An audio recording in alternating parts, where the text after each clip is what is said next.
हेले खुशी तमे बहुत खुशी होतबो ना एबे। हाँ कहतुनी मु एबे बहुत खुशी। आ राक्षस को केमिति मु आख पाखरु दूरेबी, राक्षस को केमिति मु पाने देबी तार भी मु व्यवस्था करिबी आगकू। आउ जानिछंती मो भाई को नेबा पाई एठाको बहुत कष्ट करी आसीछि। मते ना बहुत कष्ट करी एठाको आसीबा पाई पड़िला।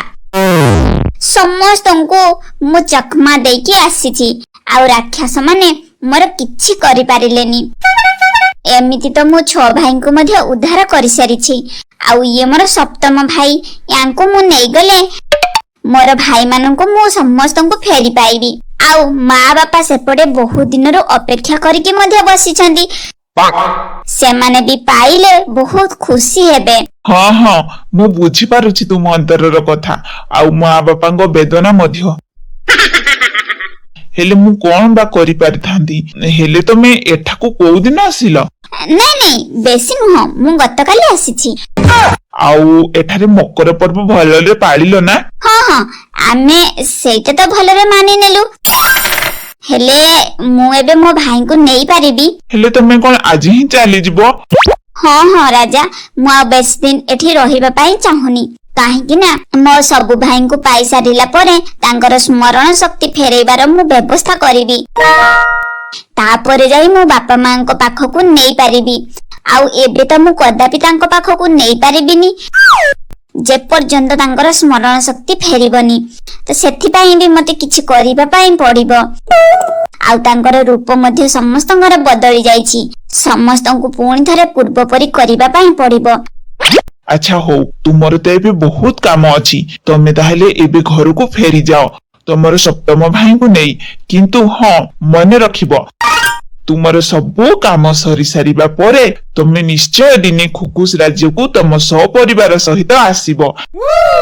आमे बहुत खुशी हेबु आउ तम सहित मिसिले आमको भलो लागिबो मध्य। हेले तमे केबे आमको धक्का देबनी तो जेमिति अन्य मनीष माने धक्का दियंती? नहीं नहीं राजा महाशय, सेमिति केबे भी हेबनी। आमे निश्चय आसीबु दिने। हौ ताहेले आमको विदाय देबे राजा?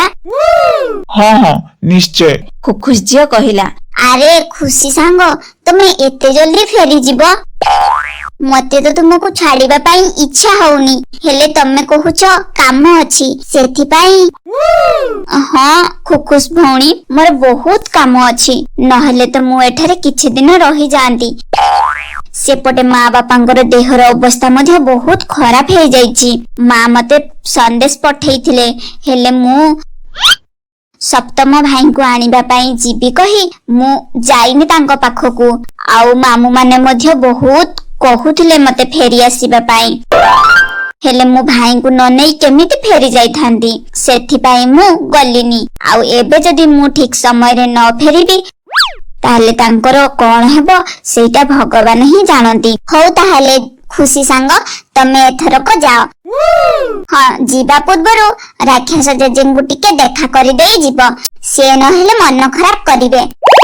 हाँ निश्चय मु देखा करिकि जीवी। तापरे खुशी आउ राजू तांको भाई को नेई राक्षस जेजेंगो पाखकू गले।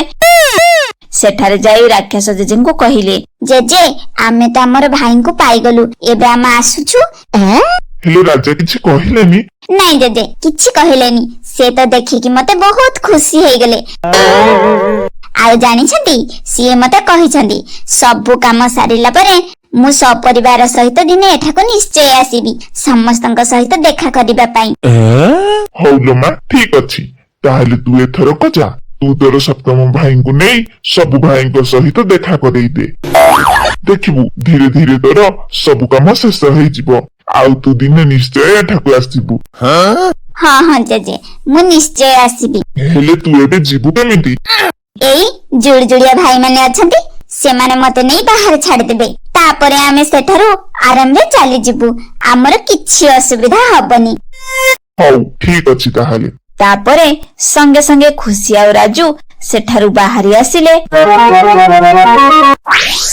बाहरिबा बेले समय हेइथाय दीपहर। खुखुस झियो कहिला, खुशी संग एते देरी हेई गलानी, तमे बे न खाई की गले सेठारे पहुंचला बेलकु तुमको भूख हो जाइथिबो।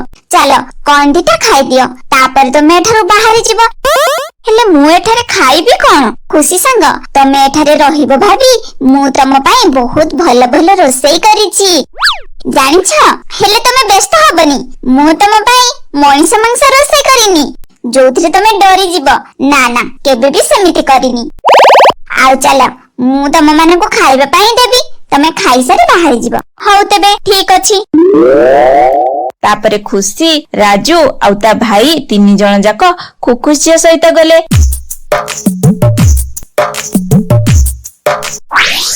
ଆଉ ଯାଇ କିଛି ଖାଇନେଲେ। ଖାଇସାରିବା ପରେ ମୁହଁ ହାତ ଧୁଆ ଧୋଇ କରି ସେମାନେ ବାହାରି ଗଲେ ଘରକୁ ଯିବା ପାଇଁ। ଖୁସି ଆଉ ରାଜୁ ତାଙ୍କ ସାନ ଭାଇକୁ ଧରି ଆଗେ ଆଗେ ଚାଲିଲେ, ଖୁଖୁସ୍ ଝିଅ ପଛେ ପଛେ।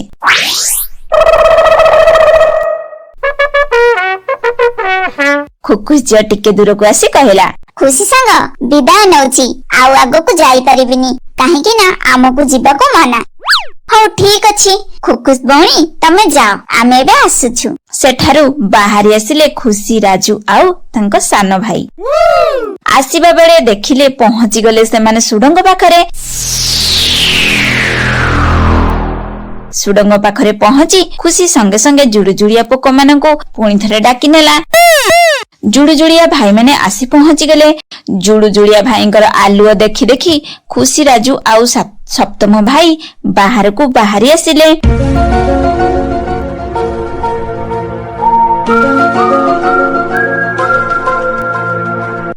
ବାହାରକୁ ଦେଖିଲା ବେଳକୁ କବାଟ ଲାଗି ଯାଇଛି।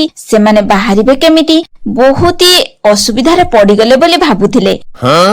ଏହି ସମୟରେ ଜଣେ ଖୁଖୁସ୍ ରାଜ୍ୟର ଲୋକ ସେଠାକୁ ଆସି କବାଟଟି ଖୋଲିଦେଲା।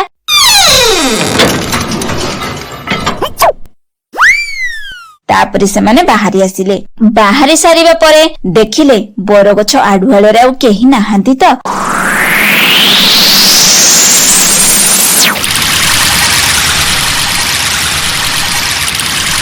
ନା ନା, କେହି ନାହାନ୍ତି। ରାକ୍ଷସ ବୋଧେ ଆଜି ନାହିଁ। ଚାଲ ଆମେ ଜଲ୍ଦି ଏଠାରୁ ଚାଲିଯିବା। ହେଲେ ଜଲ୍ଦି ଯିବାକୁ ହେଲେ ଆମକୁ ଯାଦୁର ଚପଲକୁ ବ୍ୟବହାର କରିବାକୁ ପଡିବ, ନହେଲେ ଯେ ଆମେ ଏଠାରୁ ଯାଇପାରିବାନି।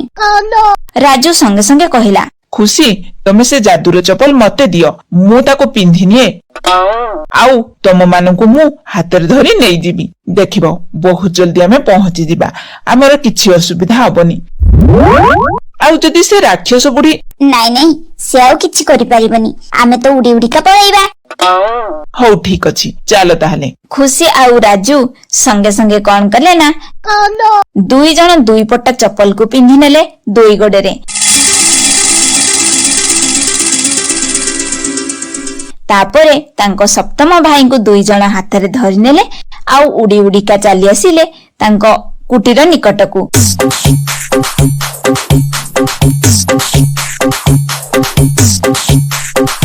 ଯୋଉଠି ବାବା ରୁହନ୍ତି, ଜଙ୍ଗଲ ମଧ୍ୟରେ ଯୋଉ କୁଟୀର, ସେଇଠିକୁ।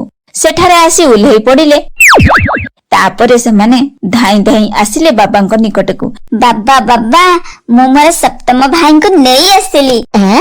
ଆଲୋ ଖୁସି ମା, ତୁ ଫେରି ଆସିଲୁ? ଆଉ ଏତେ ଶୀଘ୍ର?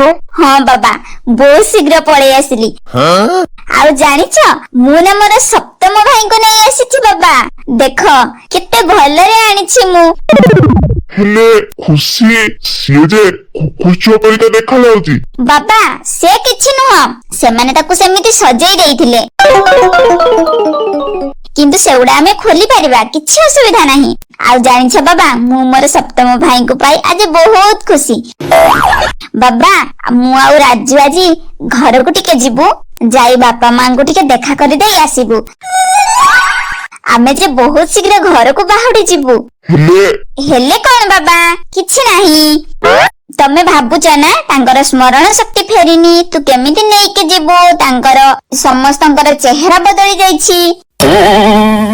ହଁ, ମୁଁ ବି ତାକୁ ଧ୍ୟାନରେ ରଖିଛି ବାବା, ତମେ ବ୍ୟସ୍ତ ହୁଅନି। ଯେତେ ଦିନ ବି ଲାଗିବ, ମୁଁ ତାଙ୍କର ପୂର୍ବ ଚେହେରାକୁ ଫେରେଇ ଆଣିବି। ଆଉ ତାଙ୍କର ସବୁ ସ୍ମରଣ ଶକ୍ତି ଫେରେଇ ଆଣିବା ପରେ ଯାଇ ମୁଁ ଘରକୁ ସମସ୍ତଙ୍କୁ ନେଇକି ଯିବି।